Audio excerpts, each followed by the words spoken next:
주말 잘 견디셨습니까? 김명준의 뉴스파이터입니다. 주말에 영화 서울의 봄 보신 분들 많으시죠? 보는 내내 하도 혈압이 올라서 혈압을 재면서 영화를 보는 챌린지가 유행이라고 합니다. 특히 전두환 신군부가 북한과 대치하고 있는 전방 부대를 이동시켜서 쿠데타에 동원하는 장면에서 혈압이 최고치를 찍을 것 같은데요. 그런데 영화가 아닌 현실에서 최고치 경신이 이어지고 있습니다. 무슨 얘기냐고요? 전두환 씨가 회고록에 유언을 남겼는데요. 자신의 유고를 북한이 내려다 보이는 전방에 뿌려달랍니다. 그보다 더 최고치, 실제 유족들이 그래서 전방의 산을 사려고 하고 있답니다. 진정합시다. 네, 혈압 낮춥시다. 네, 12월 4일 월요일 김명준 뉴스파이터 잠시 뒤에 이 이야기 해보도록 하겠습니다.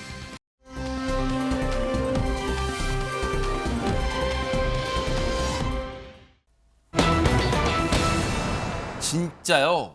믿을 수 없는 비극적 사건이 벌어졌습니다. 허주연 변호사님. 세상에 어떻게 이런 일이 일어날 수 있을까 싶은 생각이 저는 이 사건 접하고 가장 먼저 들었는데요. 네. 상당한 충격을 받았습니다. 관련 영상이 들어와 있는데요. 네. 영상부터 함께 보시죠. 네, 동이 채트지 않은 이른 아침입니다. 119 대원들이에요. 분주하게 아파트 주차장 뛰어다니는 모습인데요. 어머. 잠시 후에 경광등을 켠 구급차가 아파트를 급하게 벗어나는 모습입니다. 네. 해당 아파트 화단에서요. 영아가 떨어져서 숨진 채 발견되었는데 생후 6개월밖에 되지 않은 여자 아기였습니다. 세상에. 아니, 하재근 평론가님, 생후 6개월 영아라면 엄마 뱃속에 있던 기간보다 세상 빛을 본 기간이 더 짧은데 어떻게 그런 영아가 지금 아파트 화단에서 발견돼요, 세상에. 이게 어제 새벽 6시 20분경에 광주광역시의 한 아파트 화단에서 이제 아기 시신이 발견이 된 겁니다. 세상에. 생후 6개월 된 아기였는데 이 경찰이 조사를 해보니까 이 아기가 해당 아파트의 15층에서 떨어진 것으로 확인이 됐습니다. 아니, 어떻게 아이가 지금 최진봉 교수님 예. 생후 6개월이면 걸음마에서 걸을 나이도 아닌 것 같아요. 15층에서 어떻게 저런 변을 당해요, 지금. 그러니까요. 더 황당한 게 뭔지 아세요? 아이가 뭐 실수로 떨어졌다거나 뭐 이럴 수도 있는 거잖아요. 그런 일이 전혀 아니었어요. 그럼요. 이 아이가 떨어지게 된 이유가 뭐냐면 친모가 아이를 직접 창문 밖으로 떨어뜨린 거예요. 뭐라고요? 있을 수 있는 일입니까 이게 대체? 세상에. 근데 이게 더 황당한 건 뭐냐면 이 친모라는 사람이 왜 그랬냐면 새벽 시간에 남편과 말다툼을 한 거예요. 그리고 나서 술을 마셨던 것 같아요. 네. 술이 취한 상태에서 남편이 이제 말다툼한 뒤에 집을 나갔어요. 어허. 아마 이제 진정을 시키려고 그랬는지 모르겠습니다만. 네. 그리고 나서 아내로부터 전화가 옵니다. 술이 취한 목소리로 아이를 밖으로 던지겠다는 뭐라고요? 말도 안 되는 얘기를 하는 거예요. 어머. 그래서 믿기지 않았지만 실제로 그런 일을 벌였고요. 네. 남편이 급하게 집에 돌아왔지만 이미 아이는 창밖으로 던져진 상태에서 안타까운 죽음을 맞이하게 됐다. 이렇게 말씀드리겠습니다. 아니, 남편과 부부싸움에 무슨 화가 났는지는 모르겠지만, 아유, 그랬다. 화가 났다 치로서니. 아니, 자기가 배 아파 난 아이를 창밖으로 던져요? 이게 사람이 할 짓입니까? 평소 이들 부부가 어땠는지 주변 분들 얘기 좀 들어보시고 이어가 보도록 하겠습니다. 요새 한 며칠 계속 싸우더라고 그래요. 잠을 못 잤다고. 그래도 결국은 일 터져버렸구만요. 전화로 또 이렇게 뭐 좀 다퉜나 봐요. 그러고 나서 이제 애기 뭐 던진다 어쩐다 그 말 듣고 깜짝 놀라고 남편이 올라와 보니 애기가 없어가지고 보니까 세상에 진짜 저 인간들이 사람 진짜 알고 싶으면 욕을 다 쏟아내고 싶은 심정이실 거예요, 시청자분들도. 그런데 박성배 변호사님, 지금 주변 분들 얘기 들으면 이 부부가 평소에도 다툼이 잦았던 것 같긴 합니다. 이들 부부가 평소에도 많이 다투었다고 합니다. 실제로 사건 발생 이틀 전에는 아기 엄마가 경찰에 가정폭력 신고도 했다고 하는데, 세상에. 즉 지난 1일 새벽 3시경 경찰에 가정폭력 신고를 했다는 의미입니다. 당시 경찰이 현장에 출동했지만 아기 엄마가 사건화를 굳이 원치 않는다고 해서 특별한 조치는 취해지지 않았다고 합니다. 현재 경찰 살인 혐의로 아기 엄마를 현행범 체포했고 아기 엄마는 범행을 부인하지 않는 것으로 알려지고 있습니다. 세상에. 경찰은 사건 경위를 파악한 뒤에 구속영장을 신청했다고 하는데 이 사건은 양형 기준상 살인 5유형 중 보통 동기 살인으로서 통상의 살인 사건과 유사한 형이 선고될 것 같습니다. 형이 비교적 가벼운 참작 동기 살인은 정상적인 판단력이 현저히 결여된 상태에서의 가족 살인을 일컫는데 이 경우는 자신에게 가해 행위를 하는 차를 상대로 살해 범행을 저지른 경우입니다. 그렇지만 아기는 자신에게 가해 행위를 한 주체가 아니죠. 홧김에 아기를 던진 경우 본질적인 감경 요소는 없어 보입니다. 물론 구체적인 사정에 따라 일부 감형 요소가 감안될 수 있을지언정 드라마틱하게 감형될 사안은 아닌 것으로 보여 놀랍기도 하고 안타까운 사건이라고 할 수 있습니다. 세상에 생후 6개월이에요. 이 아이가 무슨 죄가 있어요? 진짜 막말로 이 세상에 태어난 죄? 아니요. 부모 잘못 만난 죄 아닙니까? 이 아이가 무슨 죄가 있습니까? 생후 6개월 세상에 채 꽃도 피워보지도 못하고 정말 싸늘한 죽음이 된 이 아이, 진짜 이 아이의 억울함을 풀어주기 위해서라도 정말 저 비정한 침몰한 사람 법의 무거운 처벌 있기를 눈 부릅뜨고 지켜보도록 하겠습니다.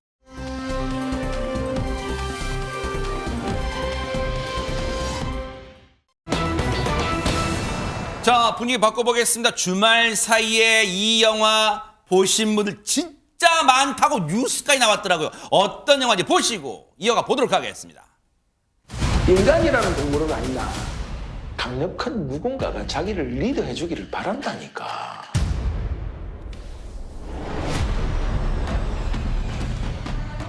아지가 무슨 왕이야 왕. 저 누가 이놈 자식이 이대로 두면 안 된다. 극하면 쿠데타야. 그 이왕이면 혁명이라는 멋진 단어를 쓰십시오. 아이고 이 장군님. 뭐 이런 어려운 시국에 서로 같은 편 하면. 대한민국 육군은 다 같은 편입니다. 와, 그렇습니까? 오늘 밤은 여기가 최전방이야. 실패하면 반역, 성공하면 혁명 아닙니까?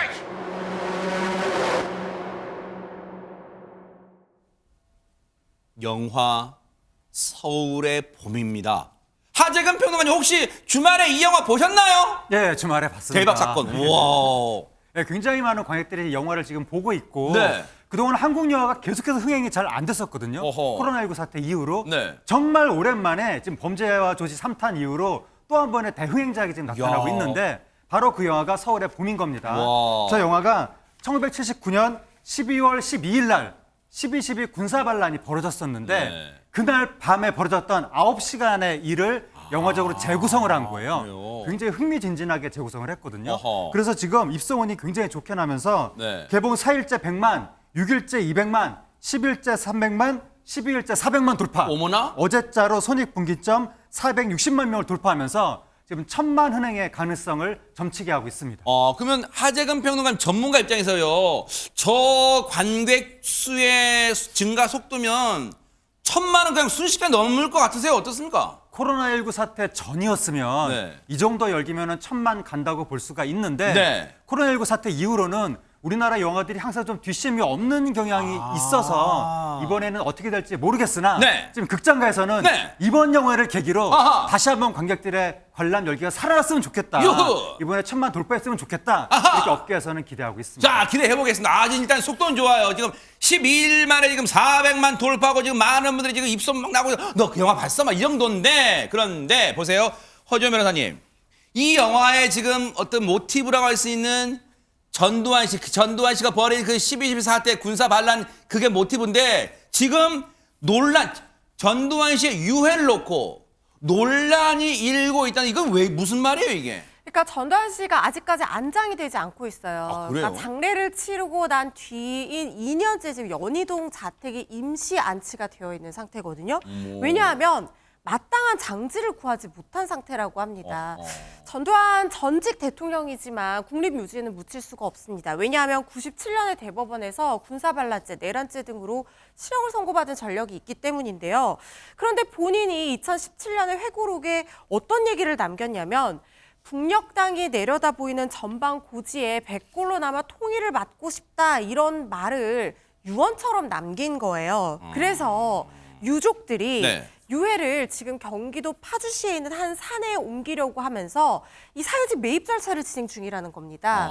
이게 그 개성 땅에 내려다 보이는 장소라고 하는데 인근 주민들이 지금 현수막도 걸고 반대를 하고 있으면서 갈등을 빚고 있다고 합니다. 아니 이게 말이 진짜 콧구멍이 두 개라 숨쉬지 이게 말이 됩니까? 아니 최진봉 교수님 그렇게 북한이 내려다 보이고 이 북한을 늘 응징하려는 그런 마음을 갖고 있었다면 이 1979년 12.12 때 전방을 지키는 우리 부대를 빼돌려서 쿠데타에 동원하지 말았어야죠. 당연하죠. 그러니까 앞뒤가 안 맞는 거예요. 저는 저 말의 진정성을 믿을 수가 없어요. 만약에 12.12 때요 북한이 내려오기라고 침략이라 했으면 어쩔 뻔했습니까? 전방을 지키고 있는 군대를 빼내가지고 반역을 했어요.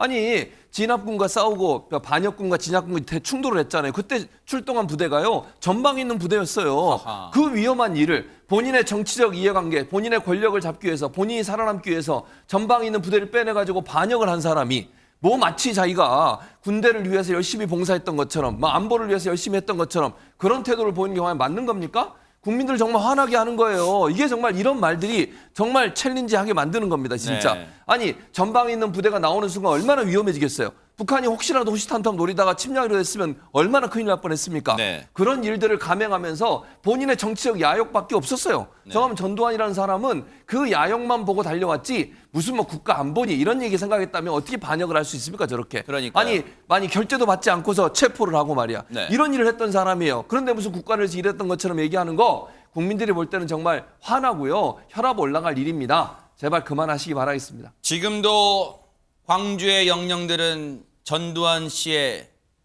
사과, 진정한 사과 한마디 듣지 못한 채 전두환 씨가 사망하는 바람에 지금도 상처가 아물지 않은 상황인데 뭐라고요? 이게 바로 자기 미화하는 거죠. 뭐라고요?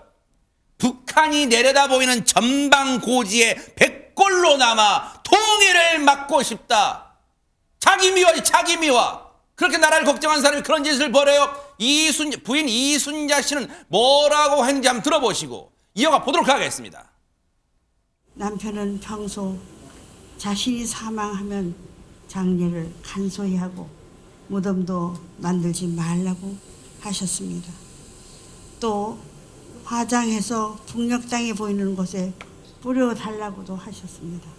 이제 남은 절차에 대해서는 우선 정신을 가다듬은 후 장성한 자녀들과 충분한 의견을 나눈 후 남편의 유지를 정확하게 받들도록 하겠습니다. 북녘 땅이 그래요. 100번 양보해서 북녘 땅이 보이는 곳에 뿌려달라면서요. 아니 부인 이순자 씨가 그렇게 얘기했는데 지금 앞뒤고 또 말이 뒤바뀐 게 지금 박선배 변호사님 지금 북한 땅이 훤히 내려다 보이는 곳에서 또 안장을 하겠다는 거 아니에요 지금. 그렇습니다. 유가족 측은 구체적으로 육군 1사단이 관할하는 땅 일부를 구입하려고 하는데 전두환 씨가 생전에 육군 1사단장을 지낸 경력을 감안한 것으로 보입니다. 다만 유족이 땅을 사더라도 계획대로 진행될지는 상당히 미지수입니다. 이 부지가 군사보호구역이라 유해를 안치하려면 군의 동의가 필요한데 군의 동의 이전에 국민들의 반발이 상당히 심해서 예상대로 진행해 나갈 수 있을지는 상당히 의문이 드는 사안입니다. 하하, 참 진짜 말을 안 하고 싶지만 진짜 말을 하고 싶지만 아낄게요. 지금 시민단체를 중심으로 지금 여론은 어떤 분위기일까 한번 들어보시고 이어가 보도록 하겠습니다. 교수의 몇 분들도 이제 여길 왜 와야 하냐 그런 표현들을 쓰시는 분이 있는가 하면은 또 일부분은 그걸 어떻게 막을 수 있느냐 양극화죠. 모든 이들의 마음을 모아 전두환 6월에 파주 장사님 매장을 반드시 막아내자. 맞아요. 애꿎게 파주 분들은 지금 무슨 저 추운데 지금 항의를 하고 있는 거예요. 지금 추운데 전두환 씨 유족들의 저 행동 때문에 그런 거 아니에요. 지금이라도 생전에 광주 영령들께 사죄를 못하고 세상을 떠났으면 지금이라도 유족분들이 저런 계획을 철회하세요. 그게 그나마 유족분들께 조금이나마 석고되지 않은 조금이나마 그런 사죄하는 마음이라고 생각하고 정말 양심껏 행동하기를 지켜보도록 하겠습니다.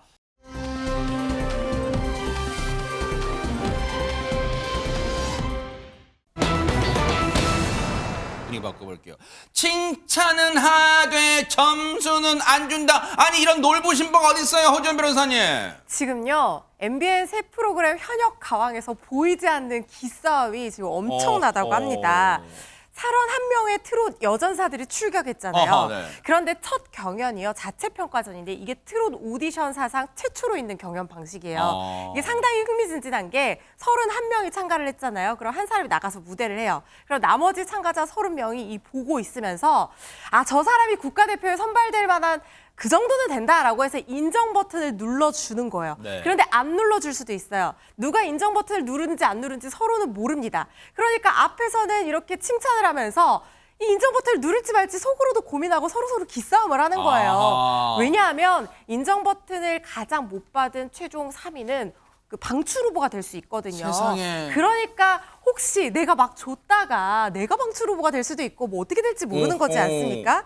노래를 듣는 중간에도 점수를 줄 수 있지만 자기소개를 하는 동안에도 점수를 줄 수 어머나. 있고 계속 이게 내적 갈등이 일어나는 그런 상황인 겁니다. 그래서 칭찬을 하되 점수는 눈치 보면서 주지 않는 그런 기싸움이 시작이 된 건데 네. 어떤 상황인지 영상을 보면 좀 더 쉽게 이해가 가실 것 같은데요. 대박 사건. 영상 한번 보고 오시죠. 와. 안녕하세요. 어머, 목소리요. 총 동영상 2억 뷰. 중년들의 대통령 해피바이러스 요요미입니다. 반갑습니다. 요요가 한자어거든요. 이게 어여쁘고 아리답다라는 뜻에 마음까지도 좀 아름다운 사람이 되라 하셔서 이제 아름다운 미자를 붙여주셔서 요요미인데 많은 분들이 일본인인 줄 알아요. 완전 한국 사람인데 그래서 여기 현역가왕은 저에게 딱 맞는 옷이 아니지 않을까 하는 생각이 들었습니다. 좋아, 좋아! 화이팅! 요요미! 자, 요미야. 뭐야? 야, 댄서가 없다고? 요미는 혼자 시선 받는 거 좋아해서 댄스 안 써요. 아, 영상을 보니까 시청자 여러분도 아마 공감하셨을 거예요. 진짜 순간 1.5초의 정적이 흐르는 걸 윤수연 씨가 깨줬어요, 진짜. 그러니까요. 요요미 씨가 자기소개하면서 나한테 딱 맞는 곳이 아닐까 싶다 생각했더니 이렇게 자신감 딱 보였는데 갑자기 싸해졌잖아요. 기싸움하고 있는 겁니다. 아하. 그 정적을 깨고 유일하게 파이팅 외쳐준 게 윤수연 씨였지만 네. 여전히 자기소개하는 동안 한 표도 못 받고 0표로 시작했어요. 네. 그런데 우리 뉴스파이터 제작진이 바로 그 부분에서 화면을 끊었습니다. 무대가 정말 어땠는지 한번 보고 오시죠. 네. 멀리 기적이 오네 그렇지만 외롭지 않네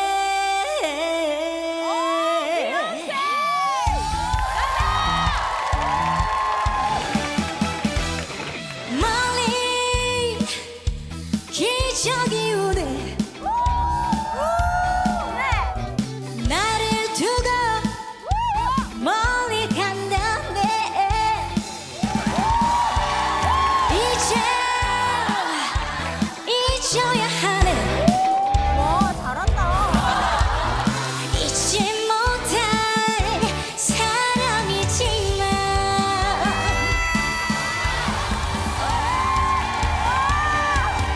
멀리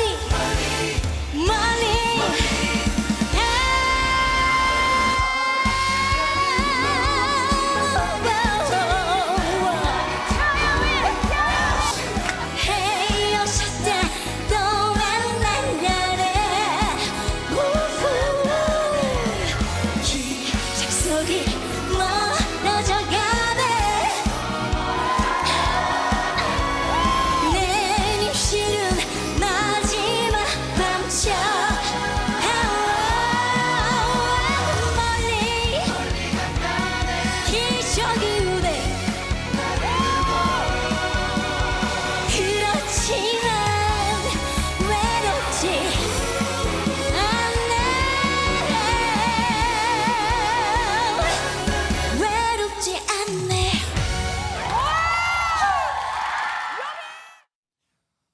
대박 사건이란 말밖에 안 나오는데 지금 이 무대 보면요. 하재근 평론가님 30점 만점이 나왔을 것 같은데요. 어떻습니까? 지금 분위기가 굉장히 뜨거웠거든요. 네.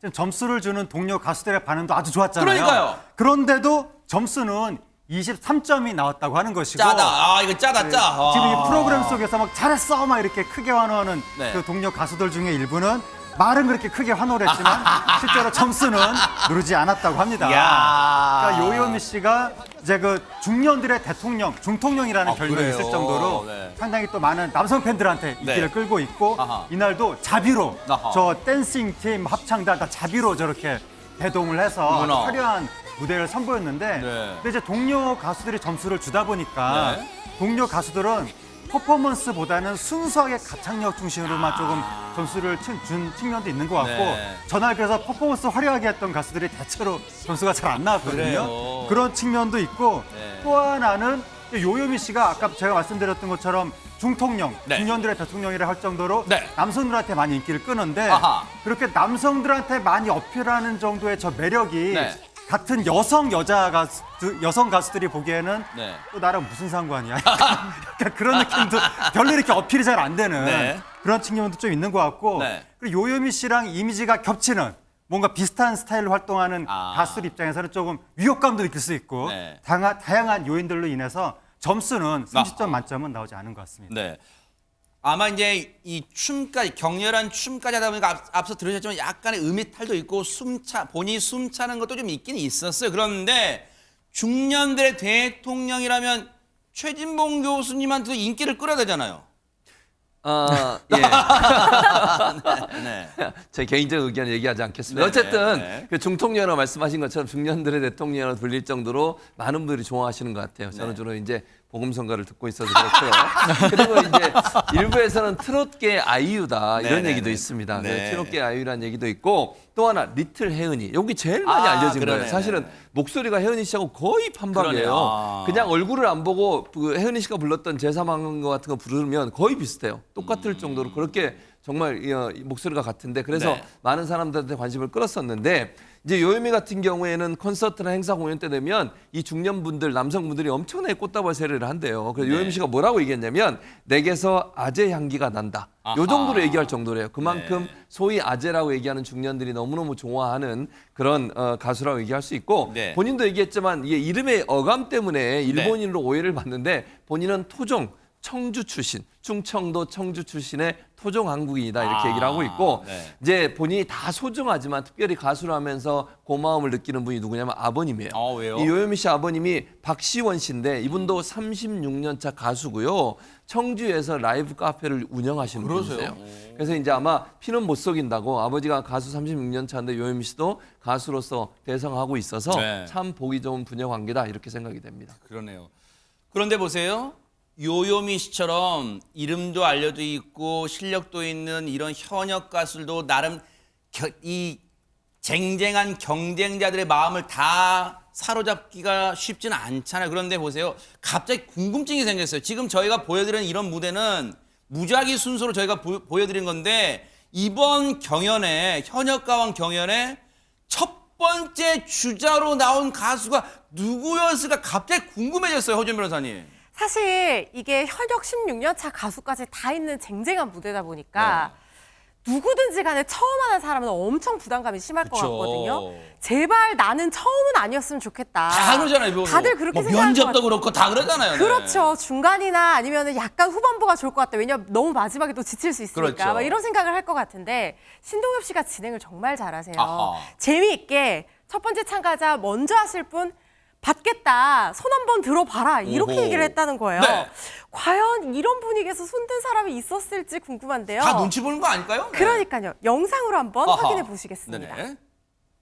내가 첫 번째로 노래하고 싶다. 그분을 첫 번째로 한번 모시겠습니다. 진짜요? 진짜? 첫 번째로 하고 싶은 사람이 어디 있어요? 뭐 매도 먼저 맞는 게 나은데. 저요. 가자. 마이지. 가자 언니. 역시.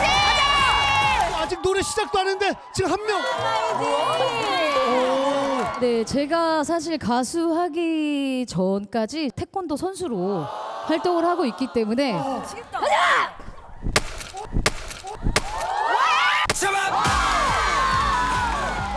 송판 격파하는 모습 보고 지금 인정 버튼이 올라갑니다. 인정 버튼이 올라가고 있습니다. 와, 마이진 씨가 지금 번쩍 손을 들었어. 진짜 첫 주자가 쉽지 않은데. 근데 지금 저 말을 하기 전에요. 하재영 평론가님. 예. 노래도 안 부르는데 8표만 올라가. 이거 뭐 인기 투표예요? 뭐예요? 인기 투표? 아까 제가 이제 점수가 전날 철저하게 제일 큰 원칙이 가창력을 중심으로 점수를 준 것 같다라고 네. 말씀을 드렸었는데 마이진 씨는 이미 가창력이 이제 정평이 난 분이고 이날 이 자리에 모인 분들이 현역 가수들이잖아요. 네. 무명 어디 신인들이 아니잖아요. 다 서로를 알거든요. 그렇기 때문에 저분은 잘하는 분이다라고 알고 누른 것 같고 네. 또 하나는 아까 제가 말씀드린 것처럼 남성한테 어떠한 섹시한 매력으로 어필하는 가수의 경우에는 그러한 매력이 동료 여자 가수들한테는 나랑 상관없는 얘기거든요. 근데 마이진 씨는 거꾸로 보이시한 매력이잖아요. 그런 건 같은 여성 입장에서 봤을 때 멋있게 느껴지니까 네. 또 더 응원하고 싶기도 하고 네. 그래서 아마 사전부터 이렇게 응원하는 점수가 많이 나왔던 것 같습니다. 야, 총 30점 만점 중에 시쳇말로 10점은 지금 먹고 들어간, 노래도 하기 전에 10점은 먹고 들어간 마이진 씨 어떤 무대를 펼쳤을까요? 보시고 이어가 보도록 하겠습니다.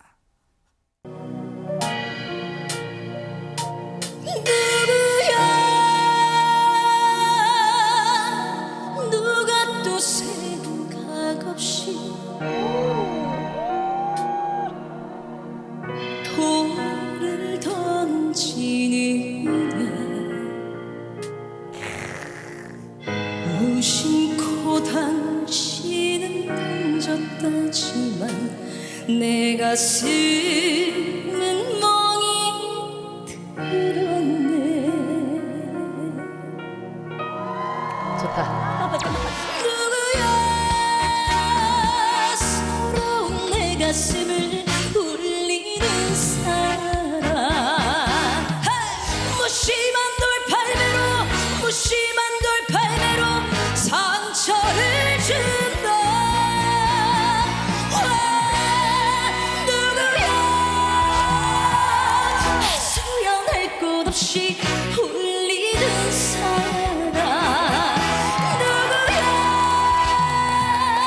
수연할 곳 없이 울리는 사람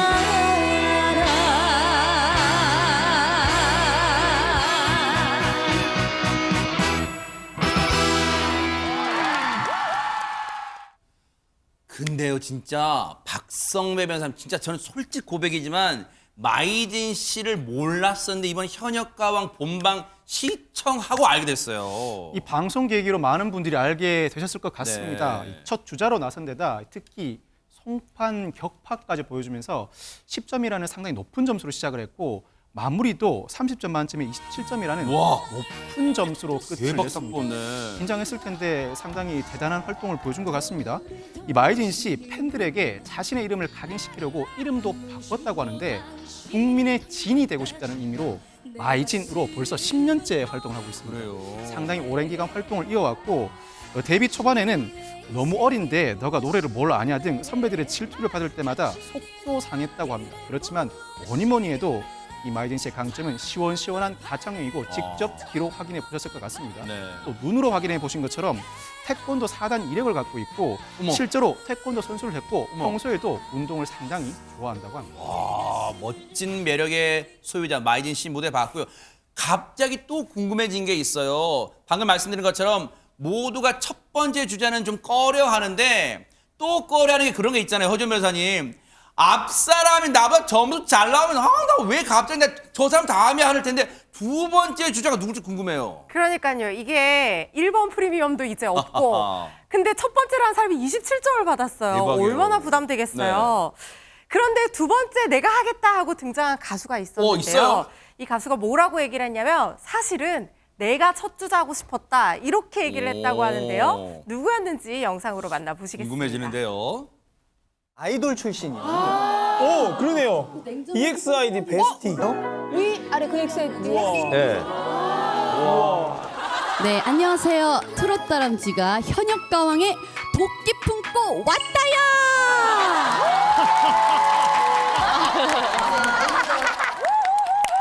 와, 왔다야 했는데 아무도 안 눌러요. 와, 아무도 안 눌러요. 왔다야. 난 눌렀을 텐데. 우리는 안 눌러요. 그러니까 아, 약간 애교가 좀 약간 우리는 이런 거 별로. 맞다야 이런 거 선호하잖아요. 강혜연 씨 갑자기 두 번째로 부르겠다라고 손을 든 이유가 있다면요? 제가 사실 진희 언니가 손 들기 전에 수십 번을 고민했어요. 될까 말까. 빨리 하고 좀 냉정하게 한번 제 다리 꼬면서 한번 얼마나 잘하는지 한번 평가를 해보자. 버릇없네. 우리 혜연이. 예쁘다. 현역 전사. 예쁘다. 예뻐요. 아니 왔다야 하면 남자분들 가지고 막 점수 올라갈 것 같은데 아니 지금 0점 요지부동이에요. 아니 현역 가왕 이 가수분들의 마음은 종잡을 수가 없어요 진짜. 그냥 예뻐요. 이렇게 영혼 없이 약간 하는 것 같이 느껴지지 않았어요? 아, 물론 진심이셨을 수도 있습니다. 애교 있는 인사를 했지만 결국에는 한 표도 받지 못하고 어머. 시작한 현역 6년차 이야. 가수 강혜연 씨인데요. 이야. 그렇다면 무대는 어땠을지 궁금하잖아요. 그러니까요. 한번 보시고 오겠습니다. 야 어땠을까요?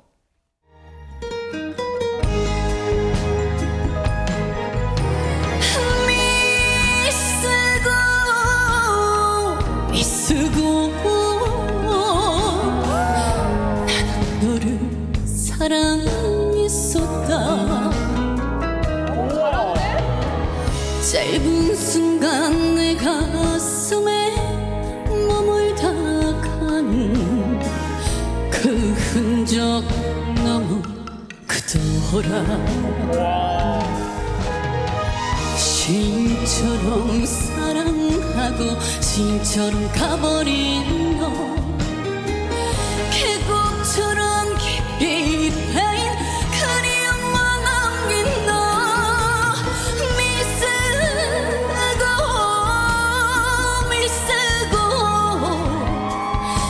나는 사랑의 비애로.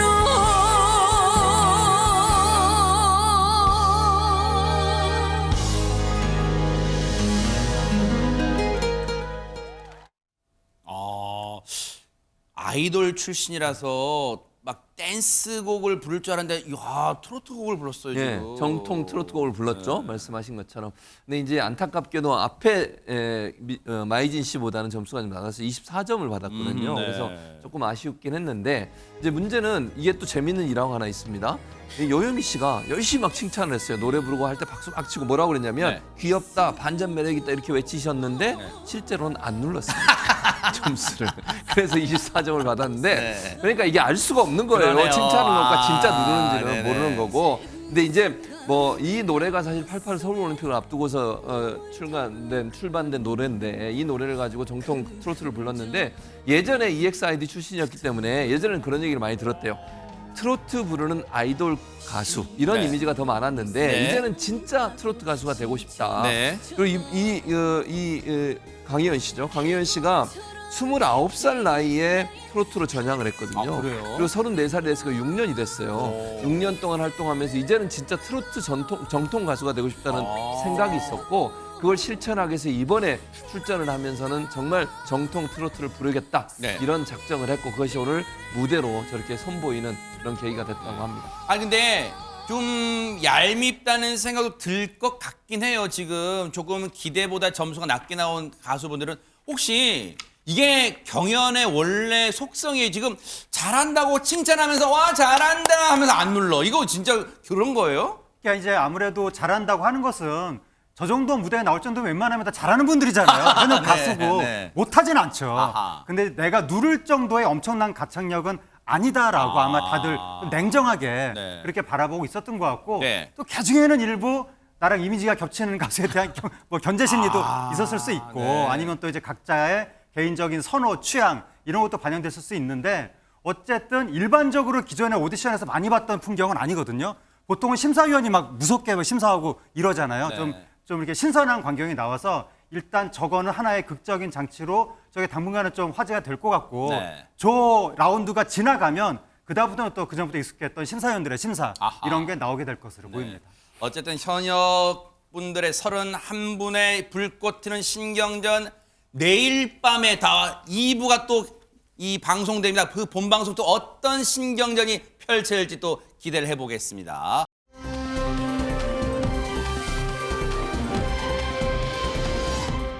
그런가 하면 관심 가는 나라박 소식 알아볼 텐데요. 여러분 12월이에요. 여러분 혹시 추억을 좀 곰곰이 떠올려보세요. 이쯤 되면 생각나는 영화, 추억의 영화 이게 아닐까 싶어요. 이 장면 보시고 이어가 보도록 하겠습니다. When the McAllister family left on their Christmas vacation, Did we miss the flight? No, you just made it. they forgot one small thing. Have yourself. I have a terrible feeling. Did you lock up? Yeah. Do we set the timers on the lights? Mm-hmm. What else could we be forgetting? Our troubles will be ours. Kevin! 저 유명한 장면 아마 한 분이 다 기억나실 것 같은데 하재근 평론가님 맥컬리 컬킨 나홀로 집에 근데 저 케빈 케빈 네. 나이 많이 먹었을 것 같아요 지금. 네, 저 맥컬리 컬킨이 1990년대 나홀로 집에 시리즈에 출연해서 네. 성룡에 이어서 두 번째로 우리나라 명절을 거의 20여 년 동안 지켰거든요. 그래서 우리나라 해마다 명절만 되면 맥컬리 컬킨이 항상 나홀로 집에 홀로 있었고 막 그랬는데 네. 저 어린 아이가 벌써 지금 40대가 돼서 어머나. 지금 지난주 금요일에 헐리우드 명예의 전당에 입성하는 행사를 치렀는데 뭐 이 장면인가 봐요. 그렇습니다. 어머. 저 자리에 약혼녀랑 같이 나왔거든요. 어허. 약혼녀하고 사이에 두 아들을 벌써 두고 있습니다. 어머 진짜 나이 먹 세월 이기는 장사는 없어요 세상에 저런 모습으로 이제 턱수염 덥수룩하게 됐는데 근데 맥컬리 컬킨의 변화된 모습이 일단 깜놀했는데 더 깜놀한 게 저 자리에서 누군가와 다시 만남 재회를 했다면서요 허준 변호사님. 네, 항상 크리스마스마다 케빈을 집에 잊어버리고 두고 가고 네. 케빈 이렇게 비행기에서 깨닫는 엄마였죠. 캐서린 오하라 씨. 엄마 역할을 맡았던 이 배우와 정말 30년 만에 두 모자가 상봉을 한 건데요. 어머나. 캐서린 오하라 씨는 나홀로 집에가 이렇게 많이 사랑받은 이유는 다 맥컬리 컬킨 덕분이다.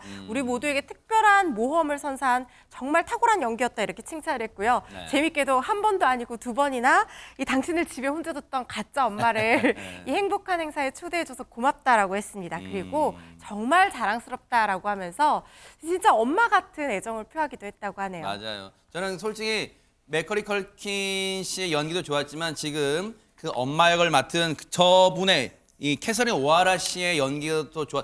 그 모정 아들 찾아 산만리하는 그 모정을 정말 잘 보였다는 점에서 저도 칭찬해 드리고 싶어요.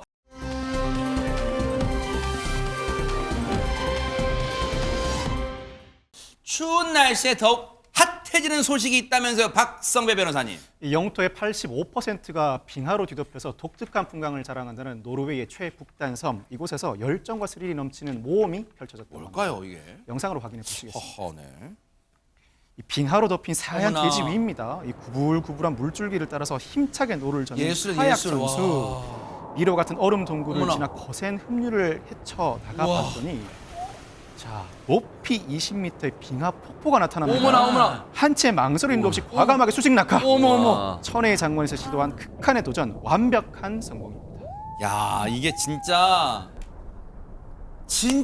천지를 이렇게 예쁘게 정말 아름답게 정말 저 광경은 예술이라는 표현밖에 다른 단어가 떠오르질 않네요. 떠오르잖아요. 세상에. 정말 세상에. 우리가 보면서도 같이 그냥 이 감탄사를 낼 수밖에 없는 그렇죠, 상황이었어요. 그렇죠. 저분이 바로 스페인 카탈루나 출신의 프로 카약 선수인데요. 네. 저 경험을 하기 위해 저 사진을 찍기 위해 제작진과 함께 사다리를 타고 빙하선을 올랐어요. 어머나. 그 11km를 걸어간 위험할 거예요. 수도 있는데, 예, 세상에. 그리고 저렇게 빙하에 물이 있는 쪽을 타고 쭉 내려오다가 마지막 장면에서 보신 것처럼 아하. 폭포를 카약 타고 내려오는 장면 정말 아찔하면서도 정말 멋있는 그런 네. 장면을 만들어냈다 이렇게 생각이 됩니다. 저희들에게 또 눈호강 기회를 주셔서 정말 감사드리고요. 보고 계십니까? 대박 사건. 네, 안녕하십니까? 김명준입니다. 여러분과 함께하는 뉴스파이터. 다양한 소식과 뉴스를 보고 싶으시면 화면 오른쪽을 꾹 눌러 구독해 주시길 바랍니다. TV로도 유튜브로도 여러분께 한 발 더 다가가겠습니다. MBN 뉴스와 뉴스파이터를 사랑해 주셔서 고맙습니다.